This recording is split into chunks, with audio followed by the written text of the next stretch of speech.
I was born in this beach, under the moon, beneath the stars.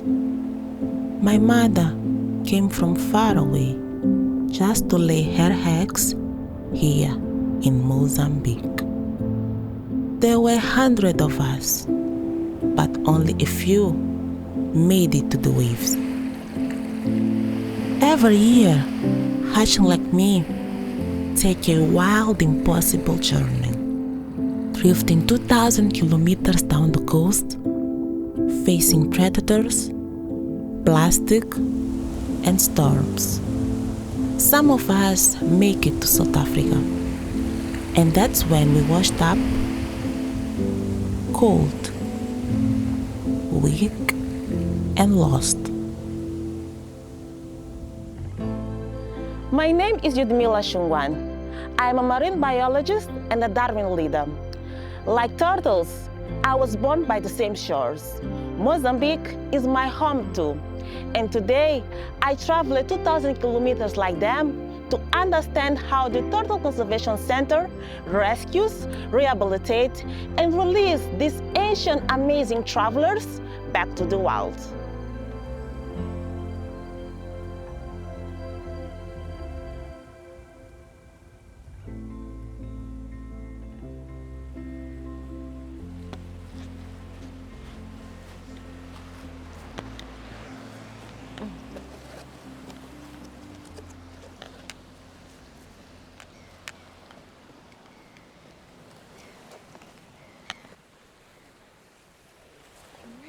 So can you explain me why the turtle got stranded here?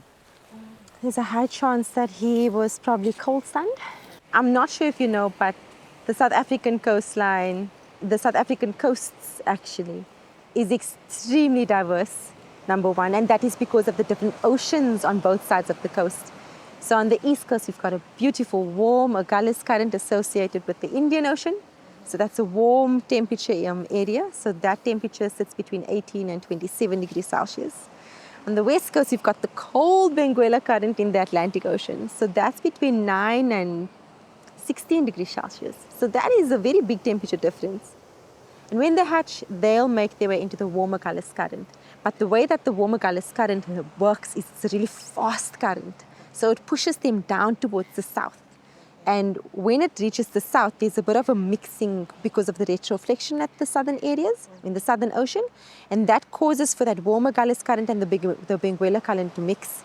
So there is easily a drop of temperature from 27 to about, say, 16, 18 degrees. So that's close to a 10-degree drop in temperature. And that's a sudden change in temperature for them as well. Not enough time for them to acclimatize. Of every 1,000 sea turtle hatchling, only around 2 will survive to adulthood. It's a powerful reminder of just how fragile their journey is. A race for survival from the very start. All 7 species of sea turtle are now threatened with extinction. A decline driven mostly by human activities, from plastic pollution and habitat destruction to climate change and fishing gear entanglement. So if you ever come across a sea turtle on the beach, what should you do? If you find the turtle, it's very important that you let us know, especially with the locals. Give us a call on our hotline number. But generally, do not put the turtle back in the water. It's understandable why the first thought would be, okay, put the turtle back in the water because you know they live in the ocean.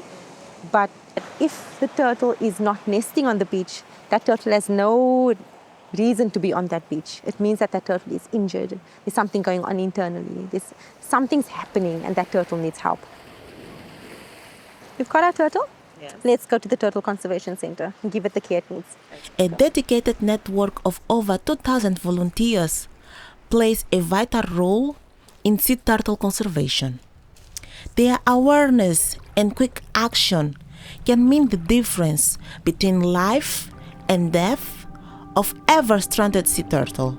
Thanks to them, the journey to recovery can begin the very moment a turtle touches the sand.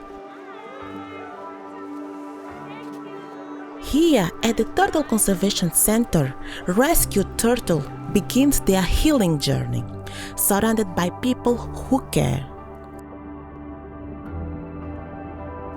Stranded sea turtle are reported, collected, and transported here in a place of hope.